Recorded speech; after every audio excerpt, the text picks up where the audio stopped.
Alright, so we're going for the separate eye thing again.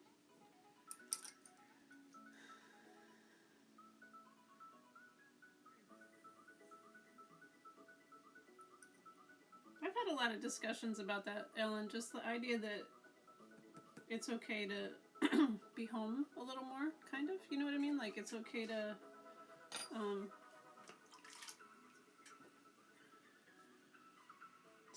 have less, to be simpler, to take a little bit less for granted, you know?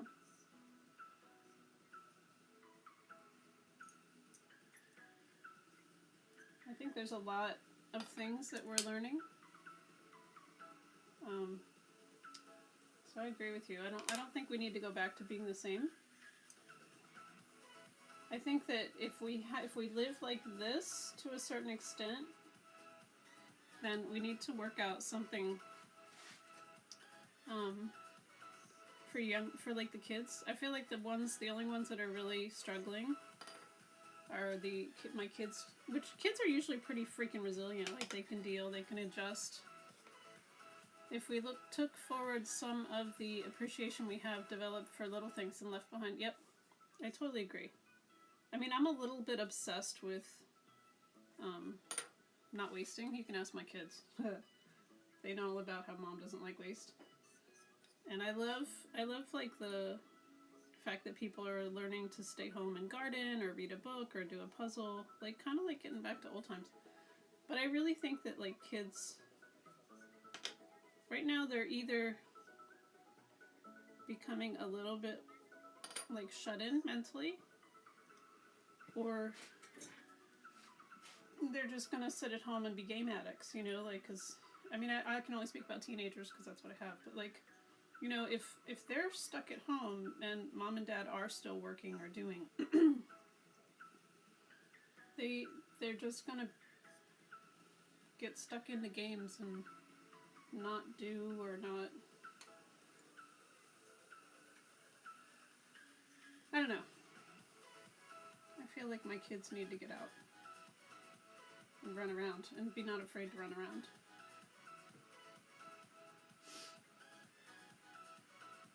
I can't get my daughter to go outside sometimes, and I was thinking, like, you know, she's not necessarily being lazy. I think she's, like, subconsciously a little bit afraid. I think that's normal teenage behavior, though. It is. It is.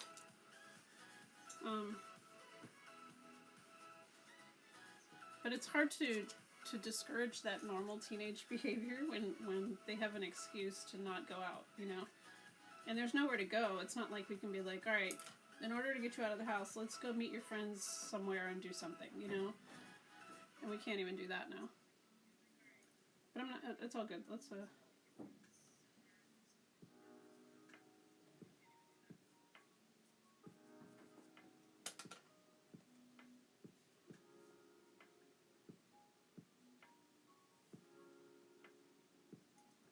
I think kids just need to be able to move around and do stuff. Alright, 2 eyeballs. Alright, so we'll make the beak, and then we'll put the pupils in, because sometimes I gotta figure out where the pupils are going. Do, do, do.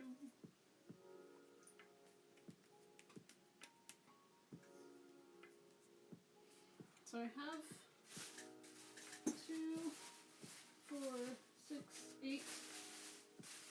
There's 8 left to do. And these took a little while because I needed to like make feet and then make the little bodies and then put them together, and then they sat on the shelf for 2 weeks waiting for me to have time for them. So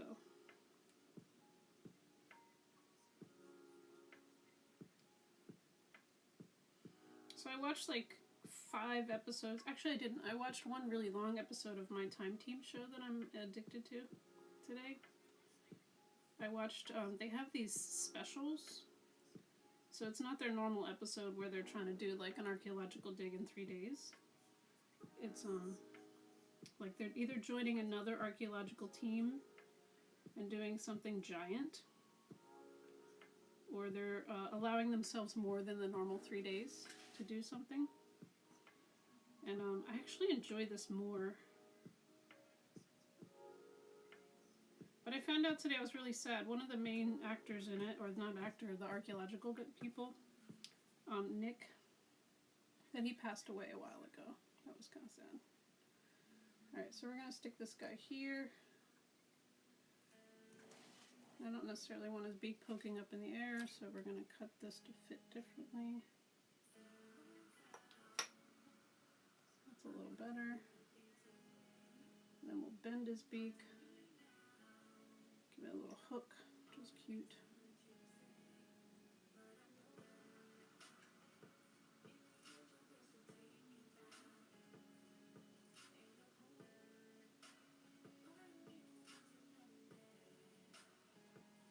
I love the scope of what they do. They did an episode the other day. I'm not sure if I talked about this on here, but they did an episode where they actually proved that this whole site that these people claim was like a collection of different types of historical site. It was all fake, which is kind of sad because it makes you feel like God, what can you trust? You know, if somebody's willing to spend money and buy actual artifacts, take it to their property, and then bury them in the mud and pretend like they're legit. That's just like horrific. Like, how much of a sociopath do you have to be able to do that? That's awful. People are broken.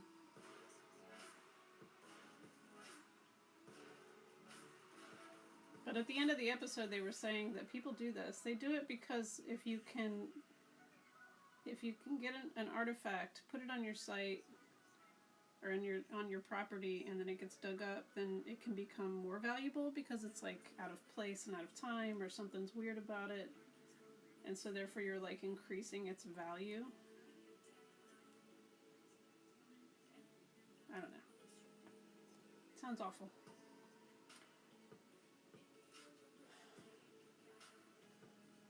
Getting there.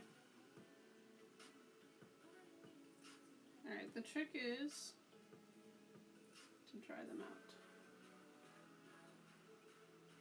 So I'm going to go ahead and put his pupil in now that I have an idea of where he's going. So there's Dinkdom.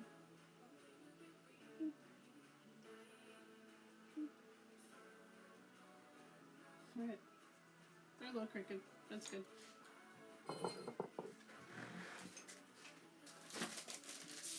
Alright, beak gun loud, sorry. I would love for someone to bury a bunch of stuff in my yard for me to take out.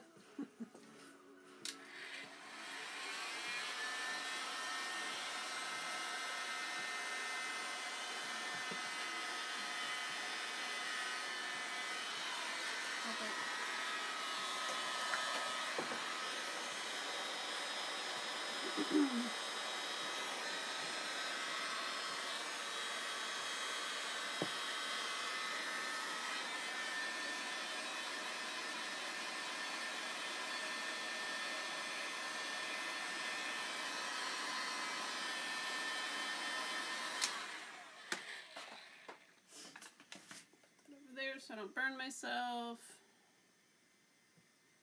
because that would be bad.